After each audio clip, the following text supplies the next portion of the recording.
My name is Nika Mühl. I come from Zagreb, Croatia. Fun fact about myself. I don't know if this is a fun fact. It's a fun fact for me. I have 2 cats, so yeah. I started playing pretty late, I feel like. I started playing around 12, 13. I guess they would consider it late. But I played so many sports before that. I played triathlon, volleyball, swimming. I used to do everything. But every single time after all those practices, I would always, change and go play basketball with the boys outside of outside of where I live. So both my parents also played basketball, so the influence was, easy for me. And that's how it all started. I kind of started playing with the boys, and then my parents figured I liked that more than any other sport that I was playing, so they let me play basketball. Okay, but you mentioned that you played so many other sports. Why basketball? Why did you stick with basketball then? I don't know, it was just, I had a lot of energy as a kid, and basketball helped me kind of let all that energy out the most, and I enjoyed it the most. I loved the teamwork of it. I love that you can't do it by yourself. And I mean, I don't know, it was just, I felt the most competitive playing basketball, so it had the most magic to it for me. My first team ever it was a small club. It was called Zagreb. I was there for a little bit, but then my first bigger team, I would say, was Croatia 2006, I would say. I heard a story about Gino Auriemma personally coming to Croatia to recruit you. Yeah. What did that feel like? One of the biggest coaches in the world coming straight to you because he wanted you to join his team? No, it was crazy. That's one word that I can describe it with. A crazy feeling. I felt like he saw something in me that I necessarily didn't see in myself. So that kind of gave me a boost of, I wouldn't necessarily say confidence, but kind of reassurance that what I'm doing and the hard work that I'm putting in, it makes sense. And I feel like the first time that I felt kind of recognized by him personally coming all the way to Croatia. So it meant a lot to me, it meant a lot to my family, and it was just a big moment for me personally, I would say. What was the point when you decided that this was what you wanted to do as a career? Oh my God, I have no idea. I don't think there was an exact moment for me. I feel like I always kind of knew it was gonna happen just because of the hard work that I'm putting in, and I knew it was gonna get me somewhere. I didn't think necessarily I was gonna be a professional basketball player, but I knew that I was gonna get somewhere with the hard work. So I have no idea. I'm still kind of, in the state of gratitude and just very blessed to be able to say that I play basketball as a job. Like, that's crazy for me to even think about sometimes. So I feel like I'm still figuring that out. I still don't get a full grasp of it sometimes. After Gino Auriemma came straight to you, you joined UConn. Yeah. And you played 4 years there? Yes. How was playing at one of the biggest universities in basketball? Yeah, it was, as much as it was incredible, exciting, and just very rewarding, I would say, it was hard. I wanted to give up so many times. It was just a lot of emotions every single day because the standards are so high.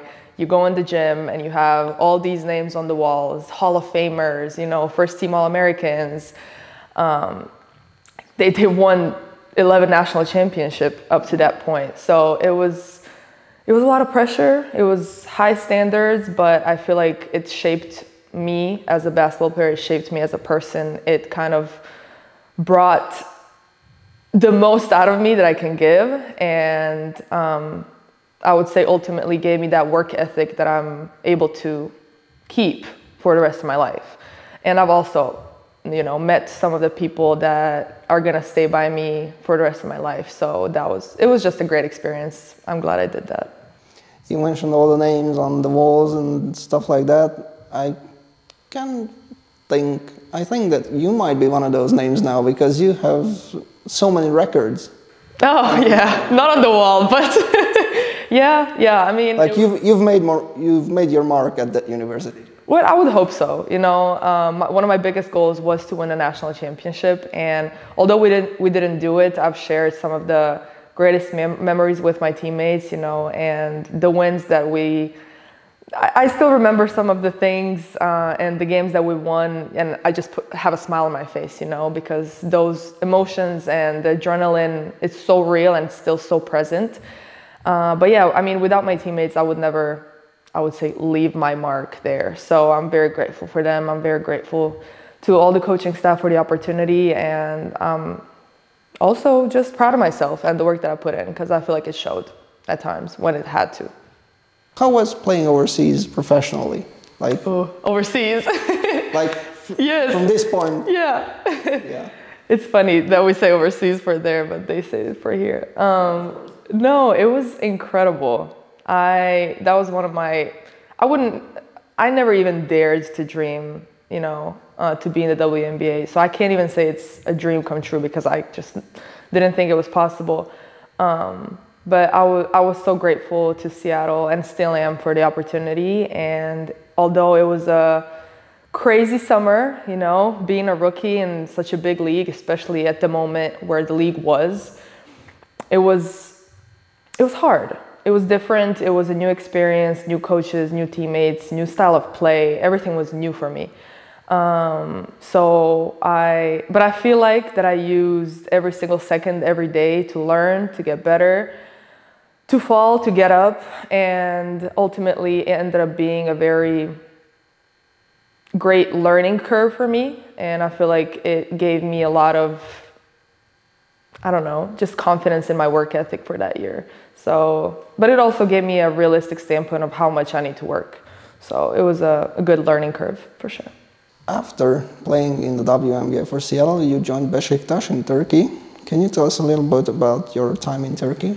Yeah, I mean, it was short. It was like 5 days before I got injured, which I'm so sad about, because I enjoyed it so much. Those 5 days with my Besiktas teammates were amazing. They were amazing. I loved Istanbul. There were a lot of cats there, so I liked that too. But overall, great 5 days, except for the injury. Obviously that happened, so it sucked. But I wouldn't change a thing.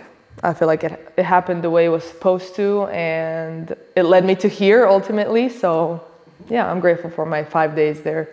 Speaking of leading you here, how did this opportunity come for you? Yeah, I mean, not a lot of people know this, but before I decided to go to UConn when I was 17 at that point, I was debating whether I wanted to go to play to Europe professionally or to go to college. And my option to go play in Europe professionally was to go to Sopron. So I've been wanting to play for this club for years now. You know, this is a dream come true for me. This is where I've always kind of envisioned myself to be as a young kid. So to be here now and playing EuroLeague is, I mean, just a great turn of events, and the story kind of makes sense for me now. So I'm just very grateful, obviously, to the coaching staff here and to everybody, you know, in the office for trusting that I can come back from my injury and give something to this team. It means a lot. So I'm always willing to give back 100% because they believed in me. So I read one of your interviews in English, and in that interview they said Sopron is European UConn, so there's a parallel. Yes. So kind of there. Yeah, I mean, the standard is up there, you know, with the history that Sopron has and all the players. Sopron had a lot of UConn players play here, so I'm very familiar with their style of play and just their overall mindset. And I feel like every coach and player here really embodied that to the core. And I want to be a part of that. Simple as that. What are your goals with Sopron now? To win. Personal and on the team level. Yeah, I mean, it's always number one to win, to have great practices, to maintain great energy on the court personally and also as teammates. I feel like this group of girls is incredible. You know, I've been here, a month, and I've just had so much fun and it felt so easygoing and myself, and I can truly be who I am around these girls. But, you know, aside from that, obviously the goal is always to win and to give your all and to push each other to the max. So yeah, just getting better every day, and I'm sure if you give 100%, there will never be disappointments in the end. So that's what we're kind of striving for. Okay, now let's turn a little bit to a different topic. Your national team career, because you played in the under-18 European Championship, and there's also a connection to Hungary there, if I remember correctly. Can you tell us about that? Yeah, I mean, playing for national team is always such a special experience. Unfortunately, because I was in college, I couldn't balance national team and playing in college well. You know, you have school and these all things, and it was just impossible. So I haven't been playing for a national team for a minute, and obviously, you know, last year my injury stopped me from doing that again. So I'm excited for this year. I can't wait to be a part of that. I feel like I've kind of distanced myself from it, not intentionally. So I'm very excited to be back and compete on the highest level with those girls, because I feel like the Croatian national team has a lot of potential, and we have girls that are willing to work and hustle, and we are, you know, just a nation like that. So I wanna be a part of that, and I wanna win. So that's the goal. And like you've mentioned, the younger U18, that's the last time that I've played, and it's just a special feeling, and I want that feeling again. So I'm looking forward to it. If I remember correctly, were you here in Sopron with Trešnjevka Zagreb before in the youth tournaments? Yes, when I was like a younger kid. I was here once, I think. Was that your first memory of Sopron? No, I actually don't remember anything from that time, I'll be honest with you. My first memory of Sopron was when I was here by myself. I was like 16, I think. And I don't know if I was invited or I don't know what it was, but I came to practice for a week with the first team. So it was a great experience. I think Aleksandra Crvendakic was here, and I don't know if Jeca was here then.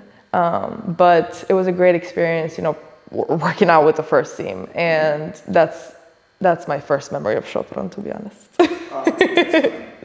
Okay, my last question here is, who is Nika Mühl off the court? What do you do when you're not dealing with basketball? Oh my God, it's a great question.